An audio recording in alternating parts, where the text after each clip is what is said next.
Hello மக்களே, வணக்கம். Welcome back to my channel. நீங்க எல்லாரும் நல்லா இருப்பீங்கன்னு சொல்லிட்டு நான் ரொம்ப நம்புறேன். நானும் ரொம்ப சூப்பரா இருக்கேன். இன்னைக்கு என்ன வீடியோன்னு சொல்லிட்டு பாத்தீங்கன்னா, எல்லாருக்கும் ரொம்ப யூஸ்ஃபுல்லான வீடியோ தானே.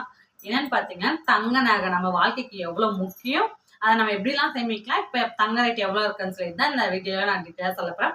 அதுக்கு முன்னாடி நம்ம சேனல் நீங்க இப்பதான் ஃபர்ஸ்ட் டைம் பாக்குறீங்கன்னா சப்ஸ்கிரைப் பண்ணிட்டு பாருங்க. மறக்காம அந்த பெல் பட்டனை கிளிக் பண்ணிக்கோங்க. வாங்க வீடியோக்குள்ள போய் பார்க்கலாம். சொல்லிட்டு பாத்தீங்கன்னா, தங்க நகை வந்து நம்மளுக்கு ரொம்ப ரொம்ப ரொம்ப ரொம்ப முக்கியம்.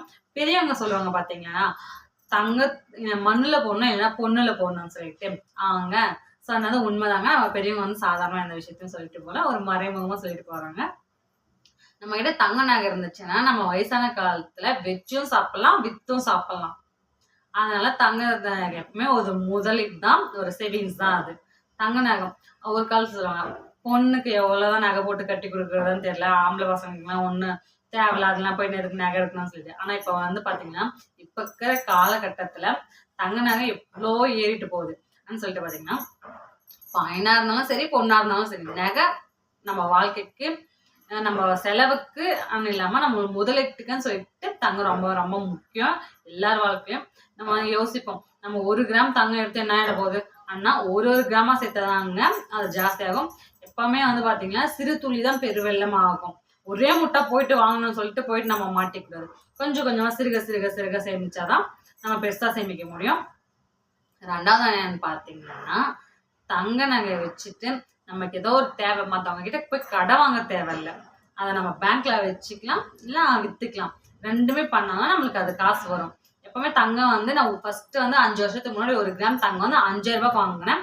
யாருக்கெல்லாம் ஞாபகம் எல்லாம் வாங்கியிருப்பீங்க, யாரும் வாங்கிட்டு இருப்பீங்கல்ல, அவங்களாம் யோசிச்சு பாருங்க. 5 வருஷத்துக்கு முன்னாடி கரெக்டா நான் 1 கிராம் தங்கம் 5,000 ரூபாய்க்கு வாங்கியிருக்கேன். 4,800 ரூபாய்க்கும் நான் வாங்கியிருக்கேன். எனக்கு தெரிஞ்சு நான் வந்து வாங்கினது, நான் அது கம்மியா இருக்கும்போதுலாம் வாங்கினது இல்லைங்க. அது அவ்வளவு இருக்கும்போது தான் நான் வாங்கியிருக்கேன்.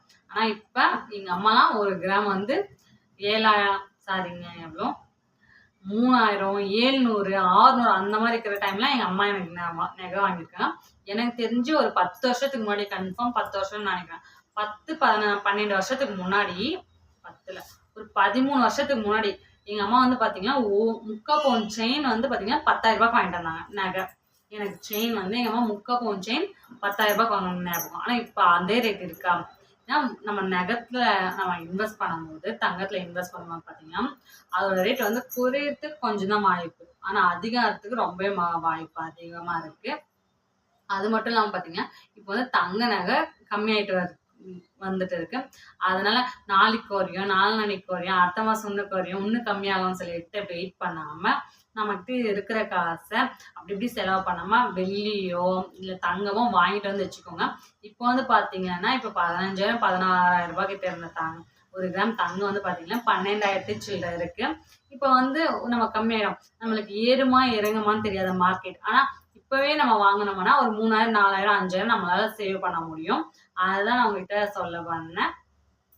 வந்து பாத்தீங்கன்னா நகை எடுக்கும்போது பாத்தீங்கன்னா அது வந்து வேஸ்டேஜ் எல்லாமே பார்த்து எடுங்க. அது மட்டும் இல்லாம வந்து பாத்தீங்கன்னா எப்பவுமே நகை அப்படியே போய் வாங்குறதோட நம்ம வந்து இந்த ஸ்கீம் போட்டு ஜாயின் பண்ணிட்டு கட்டி வாங்குறது ரொம்ப பெனிஃபிட்னு சொல்லிட்டு நான் நினைக்கிறேன். இப்போ வந்து கையில காசு வச்சுட்டு இருக்கிறவங்க பாத்தீங்கன்னா நம்ம 1 கிராமோ 2 கிராமோ 1 பவுனோ 2 பவுனோ 3 பவுனோ காசு இருக்கிறவங்க எவ்வளவு பவுனாலும் எடுப்பாங்க. காசு இல்லாதவங்க நம்மள மாதிரி நடுத்தர மக்கள் வந்து தங்கம்லாம் ஒரு கனவா இருக்குமான்னு சொல்லிட்டு நினைக்காம இப்ப கொஞ்சம் கம்மியா இருக்கு. 2,000 3,000 கம்மியானப்போ அது நம்மளுக்கு தான் லாபம். போயிடுங்க. இந்த 1 கல் மூக்குத்தி வந்து பாத்தீங்கன்னா நான் வந்து 300 ரூபாய்க்கு எடுத்திருக்கேன். சாரி, 4 கல் மூக்குத்தி 300 ரூபாய்க்கு எடுத்திருக்கேன். இப்ப அதோட ரேட் வந்து பாத்தீங்கன்னா ஆன்லைன்ல வந்து பார்த்ததுக்கு 4,000 ரூபாய் சொல்றாங்க. 4 கல் மூக்குத்தி இப்படி வச்சது வந்து அது என்னோட தொலைஞ்சு போயிடுச்சு. ஆனா அந்த நான் 350 ரூபாய்க்கு வாங்கின காலம் போயிட்டு இப்ப 4,000 ரூபாய் கொடுத்து அந்த வாங்குற காலம் இருக்கு. அதனால நம்ம எப்பவுமே தங்கத்துல முதலீட்டு பண்ணா அது நல்ல லாபம் தான். அது மட்டும் இல்லாம அது ஒரு தைரியம், இது ஒரு நம்பிக்கை. ஆனா தங்கம் இருந்தா நம்ம கொஞ்சம் ஒரு மத்தவங்க மதிப்பாங்கன்றதை விட ஒரு ஒரு நம்மளுக்கு வந்து பேக் போன். எப்படின்னா இப்ப நம்ம காசு இல்லாத டைம்ல அதை இதெல்லாம் வந்து பண்ணி நம்ம வந்து நம்ம காசு நம்ம தேவையை வந்து நிறைவேற்றிக்கலாம். அந்த மாதிரிதான் கொஞ்சம் ஒரு தைரியம். மத்தவங்க கிட்ட கடன் வாங்க தேவையில்ல, யார்கிட்டயும் போய் கேட்க தேவையில்ல. எல்லாத்துக்கும் நம்ம கையில இருக்கிறத வச்சு நம்ம பார்த்துக்கலாம். அதை நான் சொல்ல வரேன். தங்கம் வாழ்க்கைக்கு ரொம்ப ரொம்ப முக்கியம் நம்ம சேமிக்கிறதுக்கு. அது இல்லாம இப்ப கம்மியா இருக்கு. கம்மியா இருக்கும் போதே வாங்கி சேமிச்சுக்கோங்க. எப்பவுமே வந்துட்டு அப்புறம் ஏறிடுச்சு அப்போ கம்மியாக இருக்கும் போதே வாங்கியிருந்தா இருந்துக்குமே சொல்லிட்டு யோசனை பண்ணுமா. இப்போ கம்மியாக இருக்கும்போது வாங்கிக்கோங்க. இந்த வீடியோ உங்களுக்கு பிடிச்சிருக்குன்னு நான் நம்புறேன். பிடிச்சிருந்துச்சுன்னா சப்ஸ்கிரைப் பண்ணிக்கோங்க. மறக்காம நம்ம சேனலை டெய்லியும் பாருங்க. Bye bye.